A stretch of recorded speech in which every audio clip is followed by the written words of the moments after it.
I can tell you it is quite exposed, it's quite barren, it's quite windy up there. People obviously think Tenerife Island, hot sunshine, etc. And yes, that is the case down at sea level. At sea level, it's a good 30 degrees centigrade, but up where Jay disappeared, it's 3,000 feet above sea level. It's about 1,000 odd meters, and the temperature difference is about 10 degrees. So during the day, it's not too bad up there. It's actually quite pleasant, but at night, the temperature can drop to a degree or so above zero.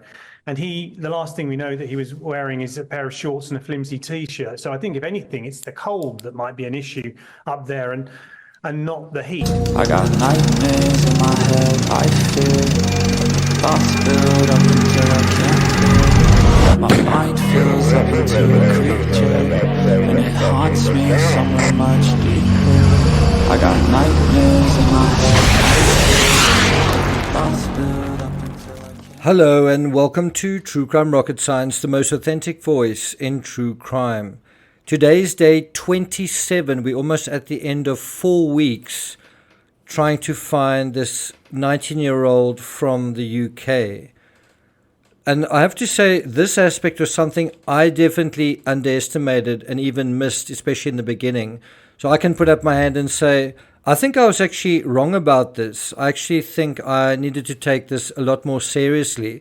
Is that very difficult to do? Are you able to say, I probably should have given that a bit more emphasis? Is it quite difficult to say, maybe I should have thought more carefully about this or that? Is it quite difficult to do? Because I can say it. This was something I definitely needed to put a bit more emphasis on. And I think one reason for why it's so tricky is because Muscat is so small and remote. There are no weather stations nearby, so you're not really going to get good information about that.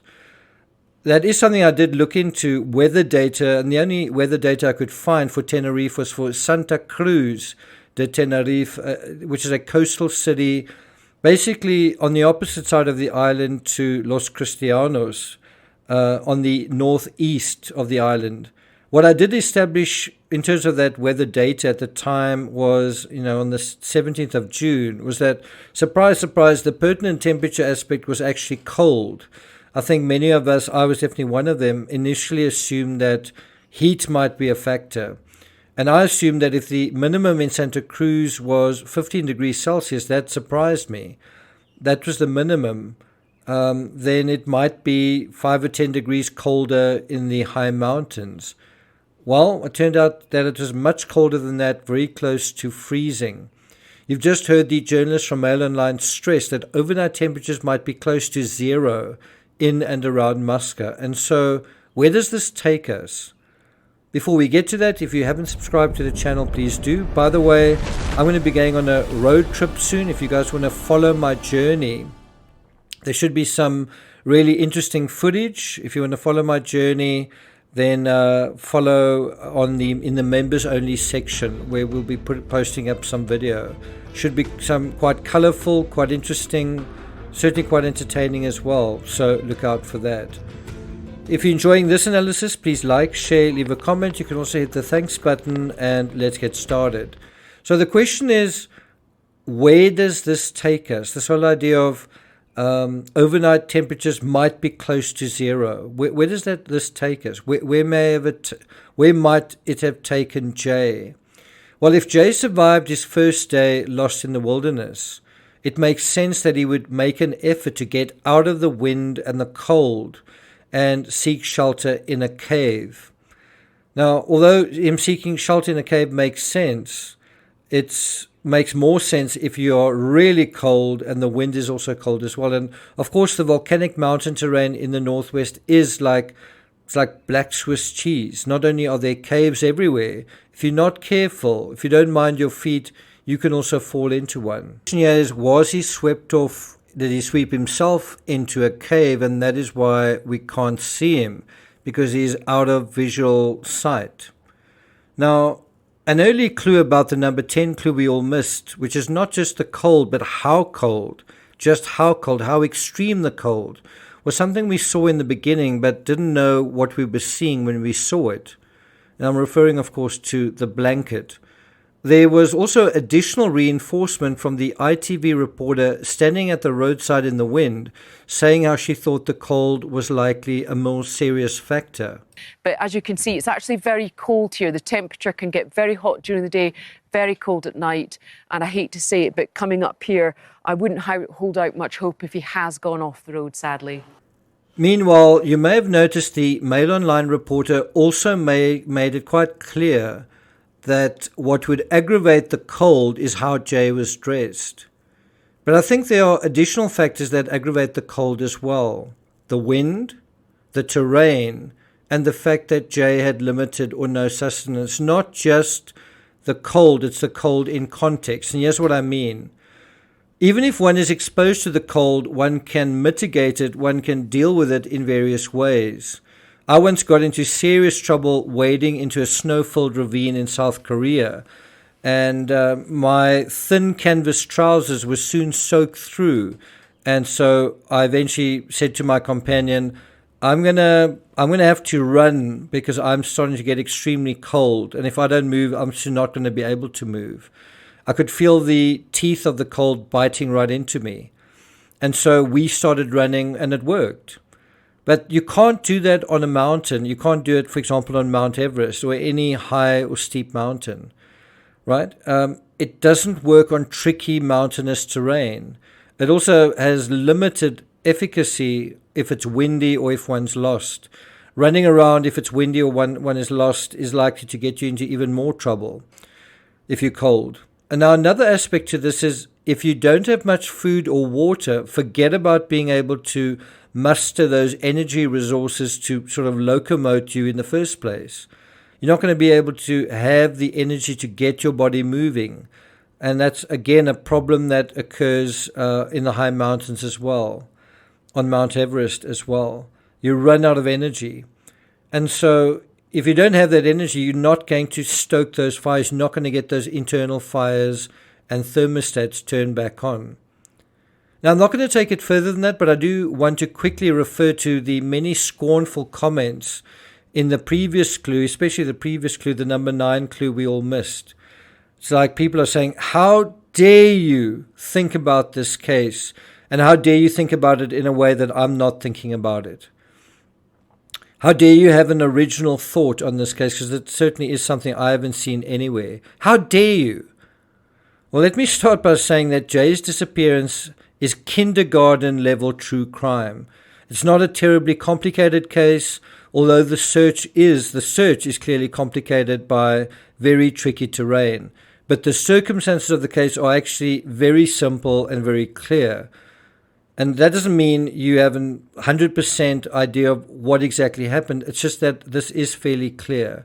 Even so, it seems there are a lot of people out there that are quite terrible at thinking sensibly, a lot of people that are quite terrible at thinking critically, and quite a few people who are terrible at thinking about reality. This is just another way of saying people don't know, a lot of people don't know how to think about reality. Many actually simply don't know how to think and can't think or won't think. Thinking is something that where you synthesize a thought. You don't just derive it from somewhere else. You actually create a thought on your own. And so people who can't do that are very good at scoffing. So what I see is a lot of scorn and derision for critical thinking. How dare you think about an unresolved situation? But you know what? Sometimes silly ideas lead to brilliant ideas. It actually happens a lot. One silly idea was to create a wooden horse when a lot of horses died out in the year without summer. It was like freak weather conditions. I think it's about 120 years ago. And someone came up with the idea, well, if we can't ride horses because a lot of horses had died, what if we make a horse out of wood? And guess what? That silly idea led to the invention of the bicycle, which in turn led to the invention of the motorized bicycle, which is today's automobile. The important thing is that our thinking is grounded in the fabric of the case, or put another way, in the fabric of reality. But there seems to be this strange temptation that people just aren't able to do that. They want to reach for a series of intriguing plots that come from somewhere else, perhaps coming from the Bourne Identity or some kind of spy novel or something, something from television or the movies. And we want to reach out of what we know into imaginative fictions. Right now, circling through the mainstream media, right now, is the fact that Jay is still alive on a yacht somewhere. Let's go into that. And this is from The Sun. Quote, but a new theory states 19-year-old Jay threw his phone into the bushes in order to avoid detection after allegedly stealing a 12,000-pound Rolex. He could have then made his way down to the nearby Los Gigantes cliffs via a safe route to a nearby jetty. Now, there's also something like that in the Musca beach area, which is adjacent. Anyway, the article goes on to note there, Jay may have boarded a waiting boat and skipped the island, meaning the teen might be alive and well somewhere else. Mysteriously, a 14-foot yacht named the Maruba was also reportedly recorded sailing past Musca Beach around the time of Slater's disappearance. A short time afterwards, the yacht's signal stopped registering on electronic maps. Online sleuths have suggested that they could have been caused by the captain switching off the transponder, but the Sun is in no way suggesting this. So, if this was all part of the plan... That was the plan. Not a great plan. If this was the plan, then how could Jay be lost, and why would he say he was lost, and why would he want to catch a bus? And if Jay's fine, why wouldn't Jay reach out to anyone, family or friends? Why is his Instagram still dormant? And I mean, he doesn't reach out to any of his friends. And a simple way to prevent your phone from being tracked, you don't throw it away, you just turn it off. The article goes on to note, the dangerous Los Gigantes cliffs would be perilous for the dehydrated teen with a 600-meter drop down to the ocean. A local guide said there's a well-trodden path down to the beach to the Musca ravine. Well, and that's something that I have covered previously on this channel. Now, I do think Jay was headed toward the beach, but to get there, he needed to negotiate dangerous ravines. And these ravines can be particularly treacherous if one leaves the hiking trail to take a shortcut, which we know Jay was already doing before his phone signal was lost. Now, you can make fun of plants in the area where a hungry and thirsty person went missing all day, was in a life and death situation. Go ahead. But please don't compare that to the ridiculous foul play scenarios based on virtually no evidence. At least this is grounded in something that we know and something that we see, something that's real. The most ridiculous foul play theory I think I've heard is this idea that the longer someone is missing, the safer they are, which seems to be derived from the Madeleine McCann School of How to Search for a Missing Person, the Madeleine McCann gold standard for searching for missing people. Yes, it's the gold standard if you want an unsuccessful search. Thank you for listening. Have a good weekend, and I'll see you guys next time.